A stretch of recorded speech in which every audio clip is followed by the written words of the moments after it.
for Javad Abrar তরুণ সম্ভাবনাময় আগ্রাসী যুব এশিয়া কাপ জয়ী ওপেনার।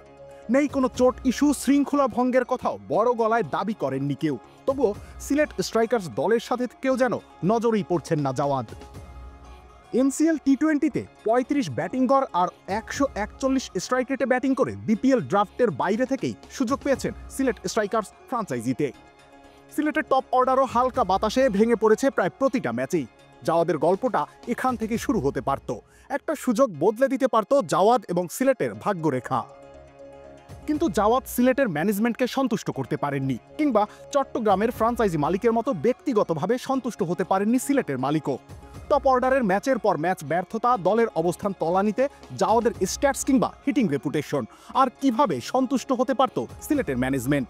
ম্যাজিক হার্বাল টুথপেস্ট দূর করে দুর্গন্ধ সৃষ্টিকারী দাঁতের সমস্যা। ইয়েস, দেখাও তোমার ম্যাজিক। নাকি দলের সাথে টেনে বেড়ানো জাওয়াদকে চোখেই পড়েনি ম্যানেজমেন্টের। বাংলাদেশের প্রচলিত চর্চা অনুযায়ী চেহারা কালো হলে অনেক সময় কর্তা ব্যক্তিদের চোখে পড়েন না খেলোয়াড়েরা। জাওয়াদের ক্ষেত্রে তেমনটাও বলা যাচ্ছে না। রীতিমতো সুদর্শন এই যুবক, চলনে বলনে রয়েছে স্মার্টনেসের ছোঁয়া।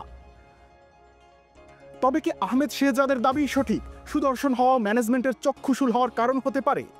রাজশাহীর বিপক্ষে দুই mini allrounder Ariful Shinwari opening পজিশনে ব্যাটিং করতে নেমেছেন। টপ অর্ডারে সুযোগ পেয়েছেন জাতীয় ক্রিকেট থেকে বিচ্যুত, এনসিএল টি-20-তে ৪ ম্যাচে ২০ রান করা ৩৫ বছর বয়সী ভবিষ্যতের সম্ভাবনা সাজ্জাদুল হক রিপন। পাকিস্তানি অপরিচিত মহাতারকা আহসান ভাট্টি কিংবা ক্যারিবিয়ান এলিয়েন ক্যাডিম অ্যালিয়েন সবাই আছেন একাদশে, নেই কেবল জাওয়াদ আবরার। স্পট ফিক্সিং, বেতন সমস্যা সহ অনেকগুলো কারণেই ফ্রাঞ্চাইজিগুলো রয়েছে বিসিবির একাধিক তদন্তের মুখে। আর একটা স্বাধীন তদন্ত কমিটি গঠিত হতেই পারে ফ্রাঞ্চাইজি মালিকদের সন্তুষ্ট করার পদ্ধতি নিয়ে। তাতে জাওয়াদ আবরারদের একাদশে সুযোগ না মিললেও অন্তত জানা যাবে মালিক সন্তুষ্টকরণ ফর্মুলা।